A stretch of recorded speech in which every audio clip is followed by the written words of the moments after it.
प्रजा दुखेन शून्यो हम प्राणास्त्युक्त में हागत। मैं न तो प्रजा के दुख को हर पा रहा हूँ और न अपने पूर्वजों के उस पाप को समाप्त कर पा रहा हूँ। मैं तो बड़ा परेशान हूँ, मैं तो मरने के लिए आया हूँ यहाँ। मेरी नजर में धिग जीवितम प्रजाहीनम धिग्रहम च प्रजा विना धिग धनम चानपत्यस्य धिग कुलम संततिम धिग कुलम संततिम बिना। ऐसी प्रजा जो परिवार में, घर में, समाज में न रहती हो, अकेले अकेले रहना चाहती हो, धिक्कार है ऐसे आदमी को। जो अकेला ही अकेला चाह, धिक्कार है। और ऐसे घर को भी धिक्कार है जिसमें लोग न रहते हो। ऐसे धन को धिक्कार है जिसका कोई स्वामी न हो। और ऐसे कुल को धिक्कार है जिसमें बच्चों के खेलने की किलकारियां न गूंजती हो। पाल्यते सामया धेनु पाल्यते सामया धेनु सावंध्या सर्वथा भवेत् यो मया रोपितो वृक्ष सोऽभिवन्द्य माश्रयेत्। एक गाय मैंने पाल रखी है, वो गाय भी बांझ रहती है, मुझ पर भी कोई संतान नहीं है, बताओ क्या करूं। अरे मेरे घर में मुझ पर संतान नहीं है तो कम से कम मेरी गाय तो ब्याह जानी चाहिए। मेरी गाय भी कभी नहीं विवाही है। और एक और कमाल की बात बताता हूँ। वो ब्राह्मण कह रहा है, आत्मदेव कह रहे हैं संत से, एक और कमाल की बात। हाँ बताओ। कमाल की बात ये है, यत् फलम मदग्रहायातं तच्च शीघ्रं विनश्यति निर्भाग्यस्यानवत्यस्य किमतो जीवितेन मे। यत् फलम मदग्रहायातं तच्च शीघ्रं विनश्यति। जिस फल को मैं अपने हाथ में लेता हूँ वो फल शीघ्र ही समाप्त हो जाता है, विनश्यति, नष्ट हो जाता है। और इतना ही नहीं, मैं कोई वृक्ष लगाता हूँ, यो मया रोपितो वृक्ष सोऽभिवन्द्यमाश्रयेत्। मैं कोई वृक्ष लगाता हूँ तो वृक्ष भी कुछ ही महीनों में सूख जाता है। किसी भी व्यक्ति को अपने पाप और पुण्य के बारे में अगर कल्पना करनी है, देखने के कितने पापी हैं और कितने पुण्यात्मा हैं, तो अपने हाथ से एक वृक्ष लगा करके देखें। अगर वृक्ष हरा भरा है, वृक्ष सुंदर है, पालन चल रहा है, तो आप पुण्यात्मा हैं। और वृक्ष लगाया और वृक्ष लगाते ही 3, 4, 5 दिन, 10 दिन, 20 दिन में सूख गया, तो कल्पना करिए हमारे हाथ से अगर वृक्ष सूख गया है तो कल्पना करिए कि ये हमारे हाथ में कितना पाप होगा। एक वृक्ष भी हम नहीं लगा पा रहे हैं। ये सब बातें जब बताई और ये भी कहा कि संतान की मुझे लालसा है, संतान नहीं है इसीलिए दुखी होकर के जंगल में आया हूं, तो उस महात्मा ने क्या कहा, मुंसा ज्ञानम प्रजारूपम वरिष्ठा कर्मणो गतिः विवेकम तो समासाद्य त्यजम संसार वासना। सुनो, ये जो कुछ भी हो रहा है ये कर्म की गति है। काय की गति है? ये कर्म की गति है। कर्म की गति से कोई नहीं बच पाया।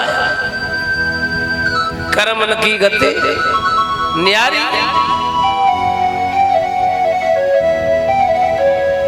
सुंदर रूप दयो बगुलाकू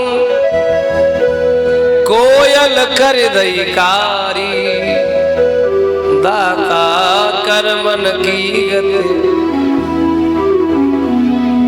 ए सुंदर नार,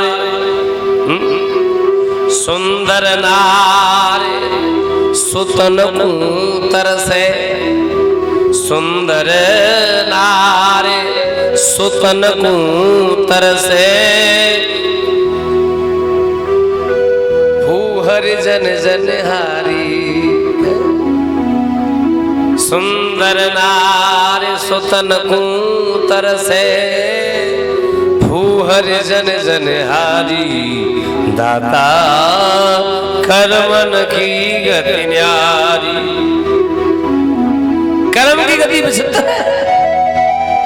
और मैं तो महात्मा जी कह रहे हैं इस बात को, मैं तो एक बात कहूंगा, विवेकम तो समासाद्य त्यज संसार वासना।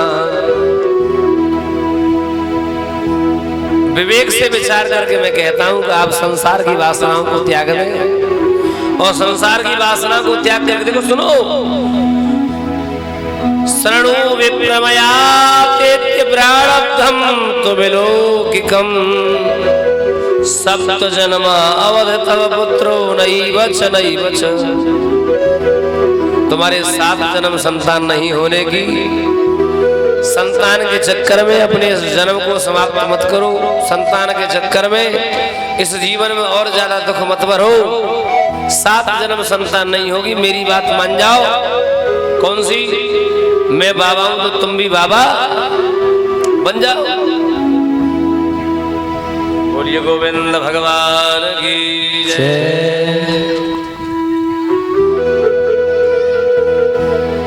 मेरी तरह बाबा बन जाओ। आत्मदेव कहते हैं,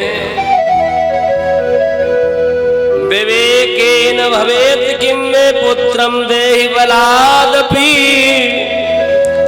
नो चेत्यजाम्यहं प्राणास्त्यदग्रे शोकमूर्छितः।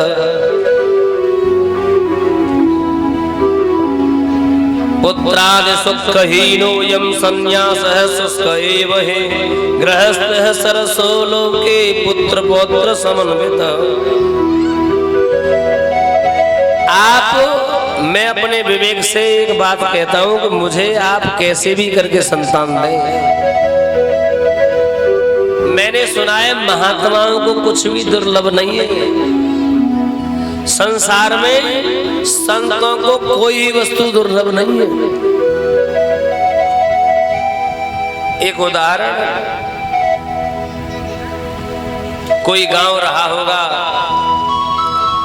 उस गांव में कोई पति पत्नी रहते होंगे, सत्संग करते थे।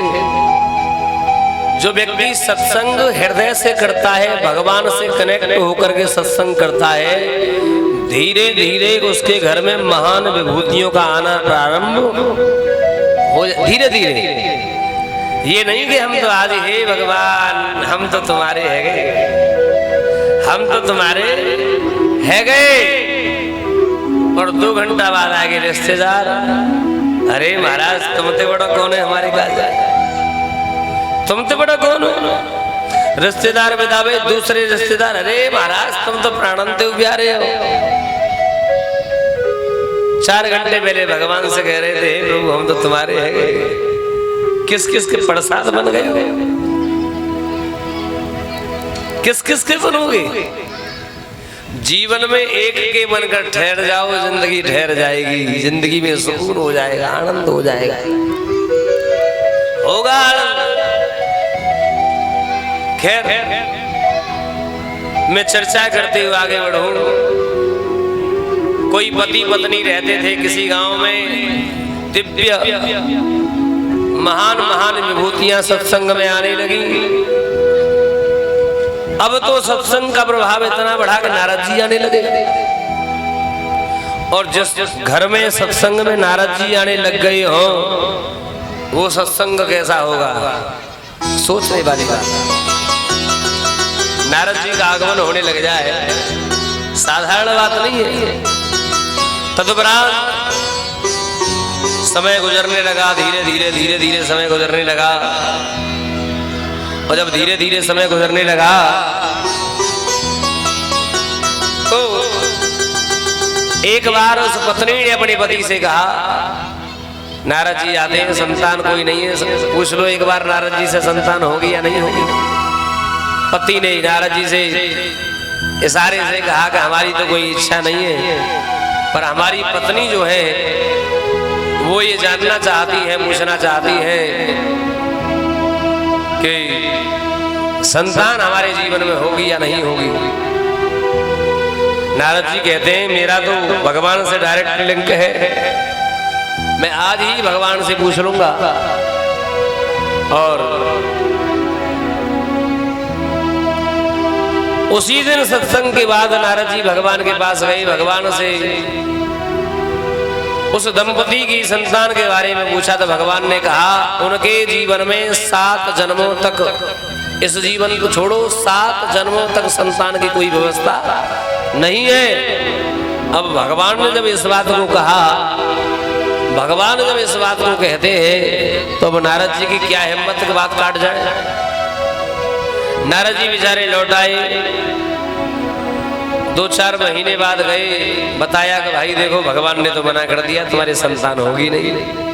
तो पति ने अपनी पत्नी से कहा हम तो पहले ही मना करे, भगवान के भजन में रहो आराम से, क्या जरूरत है, कोई जरूरत ही नहीं इन सब चीजों की।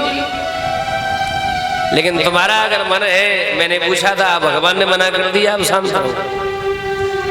पत्नी बेचारी इस बात को सुनकर के, हर स्त्री ये चाहती है कि अगर मैं पत्नी बन गई हूं तो माँ भी बनूं, मैं अपने जीवन में माँ भी बनूं, हर पत्नी चाहती है।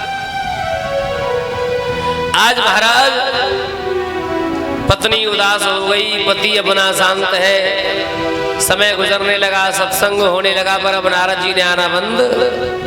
अब नारद जी नहीं आते। पहले नारद जी हर सत्संग में आते थे, अब नहीं आते। क्यों नहीं आते? नारद जी ने दोनों हाथ उठाकर कहा था मेरे बाएं हाथ का अकेले संतान था, और भगवान ने मना कर दिया। अपना समूह लेके नारद जी यहाँ आए और ये बता दिया भैया संतान नहीं हुआ। कई साल गुजर गए, उस गांव में एक दिगंबर महात्मा आया एक दिन। दिगंबर महात्मा उसे कहते हैं जो वस्त्रहीन हो, वस्त्रों से रहित हो। ऐसा महात्मा उस गांव में आया और डिमांड कर रहा है कि भाई मुझे भूख लगी है, कोई मुझे भोजन दे दो, जो वस्तु चाहोगे वो प्राप्त होगी। लोग उसके उस दिगंबर रूप, नग्न रूप को देखते हैं और अपने गेट बंद कर लेते हैं। वासना उस महात्मा में नहीं है जो दिगंबर है, वासना हमारी इन आंखों में है, हमारे मन में है, जो उसको देख करके हमारे मन में इस तरह के ख्याल। दृष्टि से सृष्टि है, अगर दृष्टि शुद्ध है तो सृष्टि भी। लोग दिगंबर महात्मा को देखते हैं, गेट बंद कर लेते हैं, दिगंबर महात्मा को देखते हैं, गेट बंद कर लेते हैं। वो महात्मा गली गली ये शोर कर रहा है भाई मुझे भूख लगी है, कोई रोटी दे दो, जो चाहोगे वो मिल जाएगा, जो चाहोगे वो मिल जाएगा। शाम का समय वो स्त्री चूल्हे के पास बैठकर रोटी ही बना रही थी। महात्मा को भूख लगी। उस स्त्री ने अपने पति से कहा कि कोई महात्मा भूखा है, उसे मैं रोटी दे दूं। वो तो ये भी कह रहा है कि जो चाहोगे वो मिल जाएगा। तो पति ने आंगन में बैठे हुए कहा अरे बाबरी, जब नारद जी ने मना कर दिया है संतान नहीं होगी, मैं तेरा मन समझ रहा हूं। जब नारद जी जैसे संत ने मना कर दिया है तो नारद जी तो सबसे बड़े संत हैं।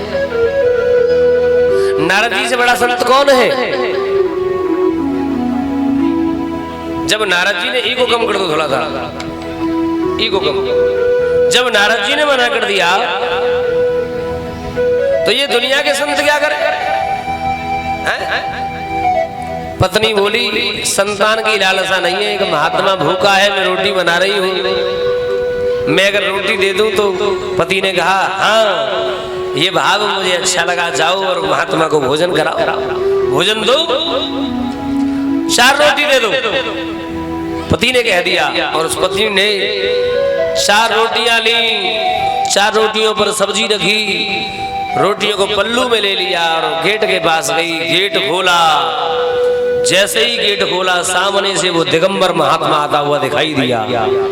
चूंकि इस स्त्री ने जीवन में सत्संग किया है तो इसके मन में वासना नहीं आई, द्वेष नहीं आया, उसको देख करके पाप नहीं आया। उसको देख करके उसके मन में केवल श्रद्धा जगी। संत है, प्रणाम किया श्रद्धा से और अपने पल्लू में से 4 रोटियां उस महात्मा को दे दी। अब चूंकि महात्मा ने देखा कि इसने पल्लू से रोटियां दी हैं, तो महात्मा समझा कि अभी इसका पल्लू खाली है, अभी इसका पल्लू जो है खाली है। इसने मुझे अपने पल्लू में से रोटियां दी हैं, तो इसके पल्लू में कुछ आना चाहिए। उस महात्मा ने आशीर्वाद दे दिया, जा बेटी तुझे 4 बेटा होंगे। आशीर्वाद दिया, जा बेटी तुझे 4 बेटा होंगे। वो महात्मा चला गया रोटी लेकर। उस स्त्री ने आकर के अपने पति से कहा, महात्मा तो 4 बेटों की कह गया। पति ने सोचा ला महात्मा से बताऊंगा, नारद जी मना कर गए। वो पति बाहर आया, वो पति पूरे गांव में घूम आया, लेकिन वो महात्मा कहीं दिखाई। महात्मा तो गया, चला गया। धीरे धीरे समय गुजरा, धीरे धीरे समय गुजरा और 1.5 साल बाद उन दोनों के घर, उन दोनों के आंगन में एक संतान उत्पन्न हो गई, एक संतान। फिर धीरे धीरे और समय गुजरा और समय गुजरा। 6-7 साल में उस आंगन में 4 संतान हो गए। सत्संग अनवरत जारी था, सत्संग में कभी कोई गैप नहीं किया था। तो महान लोग, संत लोग आते ही थे। लगभग 10 वर्ष बाद मन में आई नारद जी के कि चलो अब चलते हैं, देखते हैं क्या हो रहा है। सत्संग हो रहा था, सत्संग में नारद जी पधारे तो क्या देखा, एक उधर खेल रहा है आंगन में, एक उधर बैठा है, एक गोद में बैठा है, मूंछ खींच रहा है, एक माँ की गोद में है। नारद जी ने इशारे से पूछा कि ये बच्चे, ये बच्चे। तो उस पति ने कहा नारद जी से, प्रभु आपका आशीर्वाद है, ये आपकी ही संतान है, आपका आशीर्वाद है। नारद जी ने यहाँ मुंह पर तो ये कहा कि ये तो बहुत अच्छी बात है, लेकिन अंदर से नारद जी जल गए। विष्णु जी तुमने अच्छा नहीं किया, तुमने मुझसे मना करके ऐसे 4 संतान दे दी, मुझे तो झूठा बना दिया ना।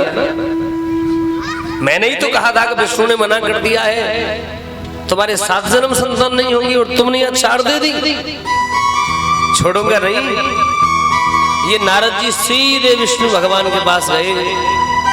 जैसे ही विष्णु भगवान ने नारद जी को आते हुए देखा, अपना पेट पकड़ लिया, भाई नारद मुझे बचा लो, नारद मुझे बचा लो, मेरे तो पेट में दर्द हो रहा है और अगर ये दर्द बढ़ता गया तो मेरा दम निकल जाएगा।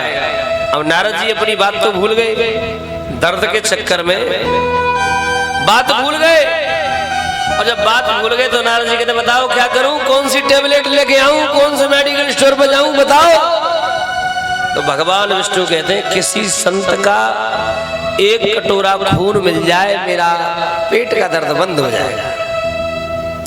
नारद जी दुनिया में संतों की मढ़िया पे भाग रहे हैं, संतों की झोंपड़ियों पे, जिसके माथे पे तिलक दिखाई दे जाए, जिसके शरीर पर भगवा वस्त्र दिखाई, उसी से खून मांग रहे। विष्णु के पेट में दर्द है, खून मिलेगा, विष्णु के पेट में दर्द है, खून मिलेगा। तो लोग कह रहे कि हम ही देखें खून के लिए, अरे हम ही देखें, वैसे ही खून कम है हमारे अंदर, ये घर वाले रोज चूस जाते हैं, वैसे ही नहीं है। नारद जी दुनिया से जहां जहां गए वहां से उदासता को प्राप्त हुए, नहीं मिला।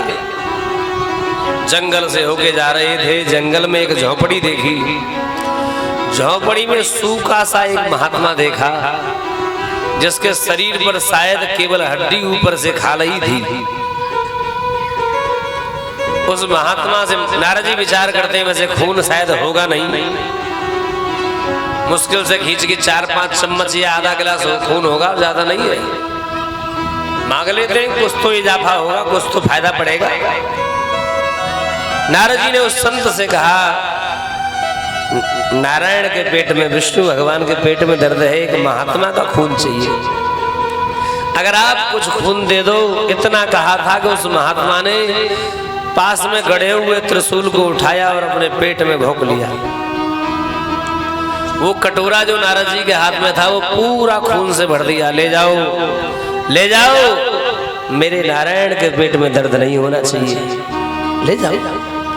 और सुनो, और जरूरत हो तो और ले जाना, पर मेरे नारायण को कष्ट नहीं होना चाहिए। खून का कटोरा लेकर नारद जी पहुंचे तो क्या देखा? विष्णु भगवान तो स्वस्थ बैठे, आराम से बैठे। नारद जी ने कहा ये खून लाया हूं, बस अब जरूरत नहीं है, ठीक हूं। तो महाराज जी खून की व्यवस्था, ये वो महात्मा, तो महात्मा ठीक है, ठीक है कि फिर ये खून, ये तुम्हारी बात का जवाब देने के लिए। नारद, तुम यही तो पूछने आए थे ना कि मेरी बात पर संतान नहीं दी और उसको 4 संतानें हो गई। तो सुनो, जो महात्मा मेरे लिए अपने शरीर को फाड़कर खून दे सकता है, नारद, संत तो तुम भी थे, संत तो तुम भी थे। तुमने तो प्रयास नहीं किया ना अपने शरीर को फाड़ने का, तुमने दूसरों से मांगा। तुमने अपने शरीर को फाड़ने का प्रयास किया होता तो मैं अपनी बात को बदलने का प्रयास कर लेता। जंगल में बैठे हुए उस महात्मा ने मेरे लिए अपने शरीर को फाड़कर खून दे दिया। उसी महात्मा ने उस स्त्री से कहा था, जा बेटी, तेरे 4 संतान होंगी। बताओ, ऐसे महात्मा की बात को मैं कैसे काट दूं? बताओ, कैसे काट दूं? बताओ। यही बात मन में आती है आत्मदेव के। आत्मदेव कहते हैं तुम संत हो, संतों की बात भगवान से टाली नहीं जाती। आपसे मैं निवेदन करता हूं, आप मुझे संतान दे दीजिए, और अगर आपने संतान नहीं दी तो आपके सामने इस तालाब में डूब करके मर जाऊंगा, डूब जाऊंगा। संत बार बार समझाते हैं। संत कहते हैं, न यास्यस्य सुखम पुत्रात् यथा देव हतोद्यमः अतो हटे न युक्तोसी हर्थिनम किम बदाम्यहम। हट कर रहे हो, हट मत करो। जब संतान तुम्हारे नसीब में नहीं है तो नहीं है, और फिर भी अगर तुम जिद कर रहे हो तो उस महात्मा ने अपनी तस्याग्रहं समालोक्य फलमेकं सुदत्तवान् इदं भक्षय पत्नात्वं ततः पुत्रो भविष्यति। तुम जिद कर रहे हो तो महात्मा ने अपनी झोली में से एक फल निकाल करके दिया। इस फल को अपनी पत्नी को खिलाना। आपकी पत्नी इस फल को खाएगी तो निश्चित रूप से एक पुत्र की माँ बन जाएगी, एक पुत्र के रूप में संतान आपके घर में आ जाएगी। पर सुनिए, फल ही नहीं खाना, केवल फल नहीं खाना, तो फिर क्या करना है? फल के साथ साथ सत्यम शौचम दयादानम एक भक्तम तो भोजनम बड़सावद स्त्रिया कार्यम तेन पुत्रो ते निर्मल। आपकी पत्नी को फल खा करके सत्य बोलना है, पवित्र रहना है, दान भी देना है। एक गर्भावस्था में परिवार के लोगों का प्रेशर रहता है, भोजन ज्यादा करो, कम भोजन करोगी तो आपके गर्भ में पल रहे बच्चे का क्या होगा? है अब तो 2 जीव है, एक आप है और एक आपके गर्भ में है, तो ज्यादा खाओ, जाओ। और संत कह रहे हैं एक तो भोजनम, एक वक्त का भोजन।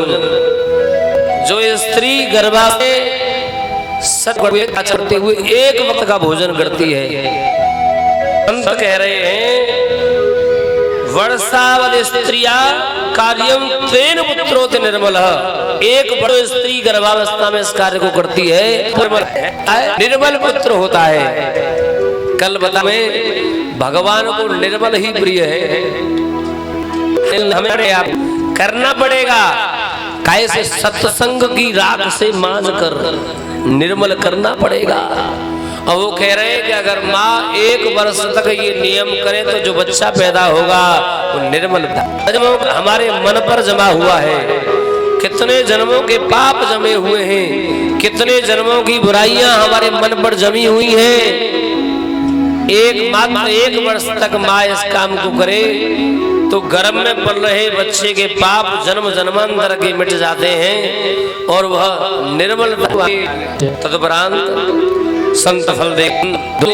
आत्मदेव ने फल दिया, आत्मा लेकर के धुंधली बिछाए फल लिया। मेरा बढ़ेगा, 25 रोटी खाती हूँ, रोटियों की हो जाएगी। और जब खुराक कम हो जाएगी तो ताकत कम होगी, और ताकत कम होगी तो जो लड़ाई में पड़ोसियों से लड़ती हूँ फाड़ा खींच करके, वो लड़ाई नहीं बन पाएगी। चलो कोई बात नहीं, कुछ दिन बिना लड़ाई के रह ले। अगर घर में आग से चोर आ गई तो फिर उनसे कैसे बचूंगी। आधे आधे बातें वो कहती है धुंधली। लालने पालने दुखम प्रसूता ना विधवा नारी सुख नीचे में मते। बच्चों के मेरी नजर में तो जो बाज है अथवा विधवा है वही सुखी है, वही प्रसन्न है। इस प्रकार विचार कर रही है। उसी समय एकदा भगनी तस्या तदग्रहं स्वच्छया गता तदग्रे कथितं सर्वं चिंतेय महती में। जो मन में भाव था, जो परेशानियां मन में थी, मन में जो विचार चल रहे थे, वो सहेली को बताए। सहेली ने कहा इसी समय का गर्भ मेरे उदर में है, इसी समय का गर्भ है। ऐसी स्थिति में लालन पालन करने का दुख है, उनको पालने का दुख, जन्म देने का दुख। मेरी नजर में तो जो बांझ है अथवा जो विधवा है वही सुख। इस प्रकार विचार कर रही है। उसी समय एकदा भगनी तस्या तदग्रहं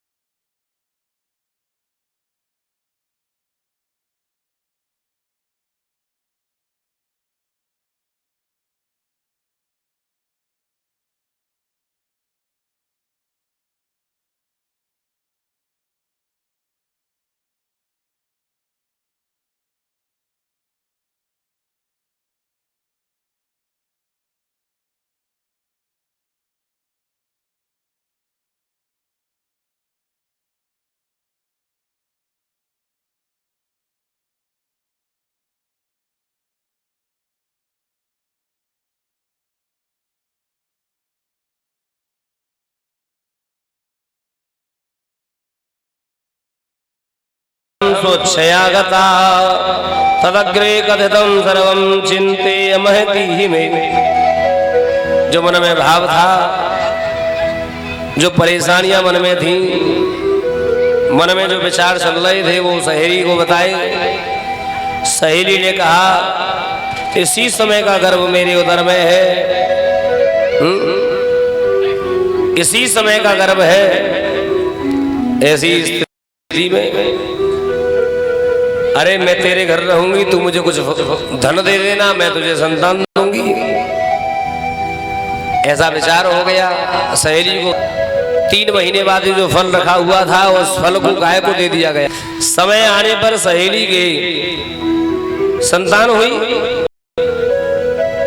संतान होने पर धुंधली ने कहा अपने पति से,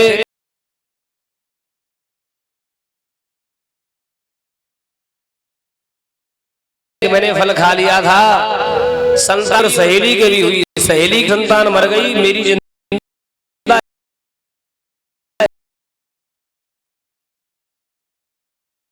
पर मेरे दूध नहीं आ रहा है, सहेली के दूध आ रहा है।